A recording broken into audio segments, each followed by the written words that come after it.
గణేశాయ నమః, గాయత్రీదేవి నమః, మహాసరస్వతి నమః, మాతాపితృభ్యో నమః.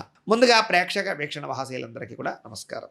అయితే 2వ తారీఖు ఆగస్టు 2026 నుండి 8వ తారీఖు ఆగస్టు 2026 వరకు కూడా ఈ వారం ద్వాదశ రాశుల వరకు కూడా ఎలా ఉండబోతుందో చూద్దాం. అయితే ఈ వారం గోచార గ్రహగతులు కనుక చూసుకున్నట్లయితే రవి కర్కాటక రాశిలో సంచారం చేస్తూ ఉంటాడు. కుజుడు ఈ వారం అంతా కూడా మిథున రాశిలో సంచారం చేస్తూ ఉంటాడు. బుధుడు ఈ వారం 5వ తారీఖు వరకు కూడా మిథున రాశిలో ఉండి తర్వాత కర్కాటకలోకి ప్రవేశం చేస్తున్నాడు. గురుడు ఈ వారం అంతా కూడా కర్కాటక రాశిలో సంచారం చేస్తున్నాడు.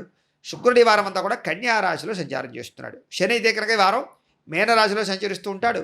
రాహు ఈ వారం అంతా కూడా కుంభరాశిలో సంచారం చేస్తూ ఉంటాడు. కేతు ఈ వారం అంతా కూడా సింహరాశిలో సంచారం చేస్తూ ఉంటారు. ఈ కారణంగా ద్వాదశ రాశుల వారికి కూడా ఈ వారం ఎలా ఉండబోతుందో చూద్దాం. ముందుగా మేషరాశి వారి యొక్క ఫలితాలు.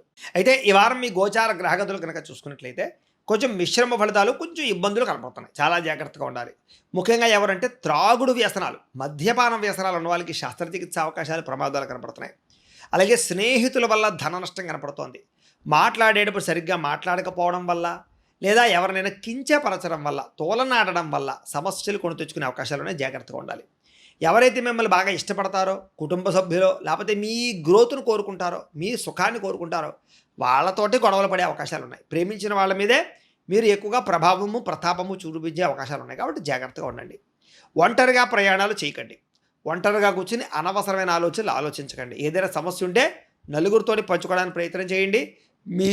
మీరంటే ఎవరికి బాగా ఇష్టమో వాళ్ళతో మాట్లాడడానికి ప్రయత్నం చేయండి. అలాగే ఈ వారం అంతా కూడా కొంచెం నిస్సత్తువ, నిరాడంబరంగా ఉండడము, విరక్తి ఆలోచనలు ఇక్కడ కనపడుతున్నాయి. కాబట్టి ధైర్యంగా ఉండడానికి ప్రయత్నం చేయండి.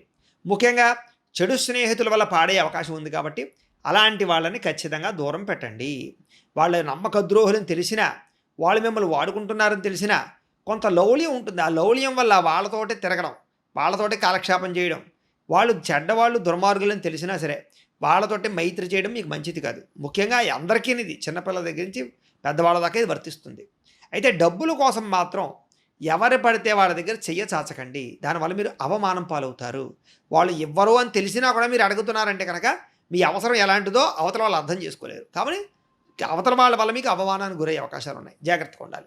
అలాగే పరస్త్రీ వ్యామోహము, పరపురుష వ్యామోహము, జోదము, కఠినంగా మాట్లాడడము, కోపంగా మాట్లాడడము, గొడవలు పెట్టుకోవడము, ఎదుటి వాళ్ళతోటి దెబ్బలాటలు పెట్టుకోవడము, ఇవన్నీ మీకు నష్టాన్ని కలగజేస్తాయి ఈ వారం. కాబట్టి అలాంటి వాడికి ఖచ్చితంగా దూరంగా ఉండాలి. అలాగే ముఖ్యంగా తన కోపమే తన శత్రువు అన్నట్టుగా మీ కోపము మీకే అనారోగ్యాన్ని కలగజేస్తుంది, మంచివాళ్ళని దూరం చేస్తుంది, ఆర్థిక నష్టాన్ని కలగజేస్తుంది, వ్యాపార నష్టాన్ని కలగజేస్తుంది. కాబట్టి ఎవరి మీద కోపడకండి, శాంతంగా ఉండడానికి ప్రయత్నం చేయండి. అయితే మీ ప్రతిభకు తగ్గ గుర్తింపు అయితే లభించడం లేదు ఈ వారం. బాగా కష్టపడాలి. పెట్టుబడులు తగ్గ లాభాలేమో వ్యాపారస్తులు కనబడటం లేదు. కాబట్టి వ్యాపారస్తులందరూ కూడా ఆచితూచి వ్యవహరించాలి. లేదా రాబోయే రోజుల్లో వచ్చే ఆదాయాన్ని దృష్టిలో పెట్టుకుని ప్రస్తుతం పెట్టుబడులు పెట్టడం, వ్యాపార ప్రయత్నాలు చేయడం మంచిది. వ్యాపారాల్లో క్రయ విక్రయాల్లో నష్టాల పరిభావం ఎక్కువ కనపడుతోంది. కాబట్టి ఆచితూచి వ్యాపారాలు చేయండి. లేదా పెట్టుబడులు పెట్టేటప్పుడు, ఇన్వెస్ట్మెంట్లు చేసేటప్పుడు జాగ్రత్త. ఈ వారం అంతా కూడా అప్పులు ఇవ్వడం కానీ అప్పులు తీసుకోవడం కానీ రెండూ ప్రమాదకరంగా కనపడుతున్నాయి. కాబట్టి అనవసరంగా అప్పులు ఎవరికి ఇవ్వకండి, అప్పులు తీసుకోకండి. అలాగే ఎవరితోటి వ్యామోహాలు పెంచుకోకండి. ముఖ్యంగా వివాహేతర సంబంధాలకి దూరంగా ఉండండి. ప్రేమ కలాపాలకి లేదా కోరికలకి లేదా కొన్ని రకాల తప్పుడు అలవాట్లకి దూరంగా ఉండడం మంచిది. ఏదో కష్టపడకుండా డబ్బులు వచ్చేయాలని చెప్పేసి షేర్లు, ట్రేడింగ్లో డబ్బులు పెట్టేయడం, లేకపోతే ఏదో జోద ప్రక్రియలు, లాటరీలు, రకరకాల వాటిలోకి వెళ్ళారంటే కనుక మీరు చాలా ఎక్కువగా నష్టపోతారు. ఉన్నది కూడా పోగొట్టుకుంటారు. జాగ్రత్తగా ఉండాలి. ముఖ్యంగా ప్రభుత్వ ఉద్యోగస్తులందరికీ కూడా ఐటీ దాడులు కానీ, ఉద్యోగ నష్టాలు కానీ, సమస్యలు ఇరుక్కోవడం కానీ జరుగుతుంది. ఎవరైనా దగ్గర లంచాలు పుచ్చుకుని ఇరుక్కుపోవడము, రకరకాల కారణాలు ఉండొచ్చు. అవన్నీ కూడా మీ మీద ప్రభావం చూపిస్తున్నాయి. కాబట్టి ఈ వారం అంతా తత్తు జాగ్రత్తగా ఉద్యోగం చేసుకోండి.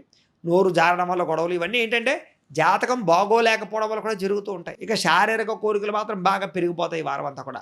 తినడానికి, తాగడానికి, తిరగడానికి, సుఖానికి, భోగానికి, ఎంటర్టైన్మెంట్కి, శారీరక కలయికలకి, వీటి కోసం బాగా తాపత్రపడే అవకాశాలు ఉంటుంటాయి. జాగ్రత్తలు తీసుకోండి.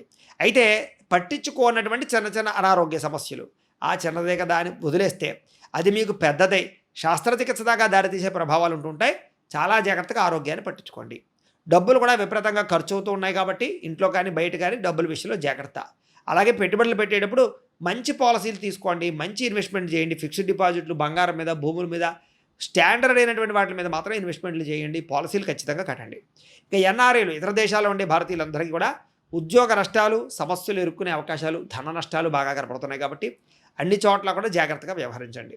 ఇక వివాహాది ప్రయత్నాలు చేసేవారికి వివాహం కుదిరిపోయినట్టే కుదిరిపోయి ఇంకా ఏదో రేపో మాపో నిశ్చితార్థం అన్నట్టుగా ఉండి మళ్ళీ వాళ్ళు చెబుతావులండి, ఆలోచిస్తావులండి, ఇలా వాయిదాలు వేసేటటువంటి పరిస్థితి కనపడుతుంది. కాబట్టి వివాహాల విషయంలో తత్వ జాగ్రత్తలు తీసుకోండి. ప్రేమికుల మధ్య కూడా అనవసరమైనటువంటి గందరగోళానికి గురయ్యే పరిస్థితి కనపడుతోంది. గొడవలు పడడం కానీ, విడిపోవడం కానీ, సమస్యల తలెత్తడం కానీ జరుగుతోంది. కాబట్టి ప్రేమికులు చాలా జాగ్రత్తగా వ్యవహరించండి. ముఖ్యంగా రాత్రి ఫోన్లు చూడ్డాలు, నిద్ర సరిగ్గా పోకపోకుండా ఉండాలి, వెబ్ సిరీస్లు చూడ్డాలు, ఎంటర్టైన్మెంట్లు, ఫోన్లు, చాటింగ్లు, వీటి జోలికి వెళితే కనుక అనారోగ్య సమస్యలు, స్ట్రెస్కు గురవడాలు, మందబుద్ధి, పరీక్ష ఉత్తీర్ణత లేకపోవడం, ఇవన్నీ కనపడుతున్నాయి. మిగతా వాళ్ళకు కూడా అందరికీ అన్ని రంగాల వారికి కూడా రాత్రి నిద్ర చాలా ముఖ్యం. పొద్దున్నే లేవడం ముఖ్యం, వ్యాయామం ముఖ్యం, సరైన ఆహారం తినడం ముఖ్యం అనే విషయం మాత్రం గుర్తుపెట్టుకోవాలి. ఇక భార్యాభర్తలు ఇంట్లో సమస్యల వల్ల లేదా మీ ఇద్దరి మధ్య చిక్కుల వల్ల ఇంట్లో వాళ్ళందరి మీద కోప్పడుతూ ఉంటారు. మీరు అలాంటి వాటికి దూరంగా ఉండండి. అనవసరమైనటువంటి పనులు చేసి టైం వేస్ట్ చేసుకోవడం లేదా కాలక్షేపం చేయడం అన్నీ చేయకండి. అలాగే నిద్ర విషయంలో ఎక్కువ కేర్ తీసుకోండి, మళ్ళీ చెప్తున్నాను. అలాగే విద్యార్థులు కూడా చెడు స్నేహితుల వల్ల పాడయ్యే అవకాశాలు, చెడు వ్యసనాలు, సెల్ ఫోన్ వ్యామోహాలు, లేదా చదువు పట్ల శ్రద్ధ తగ్గడము, చదివేందుకు గుర్తుండకపోవడము, లేదా కొత్త పుస్తకాలు చదివేటప్పుడు కన్ఫ్యూజ్ అవ్వడము, కొత్త సబ్జెక్టులు ఎంచుకునేటప్పుడు ఏకాగ్రత లోపించడము, లేదా సరైనటువంటి లెక్చరర్స్ దొరకకపోవడం, లేదా మీ డౌట్స్కి క్లారిఫికేషన్ చేయలేకపోవడము, అలాగే కొన్ని రకాల కంప్యూటర్ విద్యల పట్ల ఆసక్తి ఉన్నా కూడా అది ఎలా నేర్చుకోవాలో తెలియని గందరగోళం పరిస్థితి కనపడుతుంది. కాబట్టి కాన్సన్ట్రేషన్ చేయాలి. ఇక ఉద్యోగస్తులు కూడా ఉద్యోగ నిర్వహణలో కానీ, వ్యవహార నిర్వహణలో కానీ సమస్యలు ఎదురవ్వడం, మానసిక ఒత్తిడి, ఆటంకాలు కనపడుతున్నాయి. కాబట్టి చాలా జాగ్రత్తగా ఉండాలి. స్త్రీలకు కూడా ఇరుగు పొరుగు వారితో జాగ్రత్త. మీరు చెయ్యని తప్పుకు మీ మీద నింద వేయడం కానీ, మీ గురించి తప్పుగా ప్రచారం చేయడం కానీ, అనవసరంగా తగాదాలు పడడం కానీ జరిగే అవకాశాలు ఉన్నాయి. ఉద్యోగాలు చేసే చోట, వ్యాపారాలు చేసే చోట నరదృష్టి ఎక్కువగా కనపడుతోంది. ముఖ్యంగా మీరు బాగా దిష్టి తీయించుకోవడానికి ప్రయత్నం చేయండి. కొత్త పరిచయాలు ఏర్పడడం వల్ల మానసిక అశాంతి, వాళ్ళతో ఏ రిలేషన్ ప్రారంభించాలో తెలియని వ్యామోహ ప్రభావము, లేదా కొన్ని రకాల కోరికలు అదుపులో పెట్టుకోలేక తప్పులు చేయడాలు కనపడుతున్నాయి. కాబట్టి చాలా జాగ్రత్తగా ఉండాలి ఈ వారం. వ్యాపారస్తులకి ఆచితూచి వ్యాపారాలు చేసినట్లయితే మాత్రమే లాభాలు ఉన్నాయి. వడ్డీ తాకటి వ్యాపారస్తులందరూ కూడా నష్టాలు ఉన్నాయి. మిగతా అన్ని రంగాల వారికి కూడా స్వల్ప ఇబ్బందులతో కూడుకున్నటువంటి లాభాలే కనపడుతున్నాయి తప్ప విశేషంగా మాత్రం ఈ వారం కనపడలేదు. కాబట్టి ఈ వారం అంతా కూడా దైవ బలం పెంచుకోండి, ఇంట్లో పూజాది కార్యక్రమాలు చేయండి, ఆలయ దర్శనాలు చేయండి అని తెలియజేస్తూ గోబ్రాహ్మణేభ్యః శుభమస్తు నిత్యం. లోకా సమస్తాః సుఖినో భవంతు. స్వస్తి.